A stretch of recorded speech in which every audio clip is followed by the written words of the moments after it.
Batalla diaria. Pelea la buena batalla de la fe. Echa mano de la vida eterna, a la cual asimismo fuiste llamado. Primera de Timoteo, capítulo 6, versículo 12. Sabemos que la vida no depende de la muerte, de las oportunidades, del dinero o del estudio.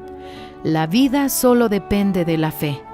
La gran dificultad está en mantenerse en la fe. Esta es la batalla que debemos combatir, día tras día. No basta tener fe por algún tiempo, es necesario vivirla a cada momento. A causa de eso, es necesario invertir en ella día tras día todo el tiempo. ¿Cómo? Manteniendo la mente ocupada con las cosas de Dios. Hay quienes cumplen sus votos con Dios los domingos por la mañana. Inmediatamente después se relajan en la fe por haber cumplido su obligación religiosa. El adversario de la fe se aparta cuando ésta está en alza, pero al verla apagada o relajada, inmediatamente avanza contra su víctima. Cuando la guerra allí afuera está violenta y los problemas avanzan, debemos usar nuestra fe para combatirlos. Sin embargo, cuando existe una tranquilidad aparente, entonces es allí que debemos mantenernos más atentos.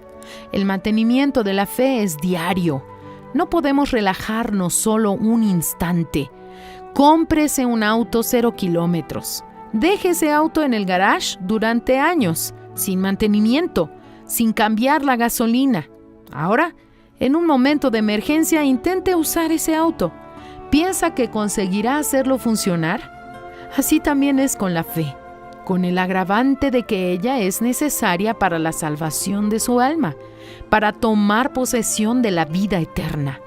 Observe que los problemas, las emergencias, solo surgen cuando la fe está en baja o flácida. ¿No es verdad?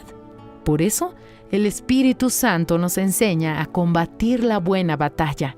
No se relaje en su fe, ejercítela y haga un mantenimiento de ella día tras día para no ser tomado por sorpresa.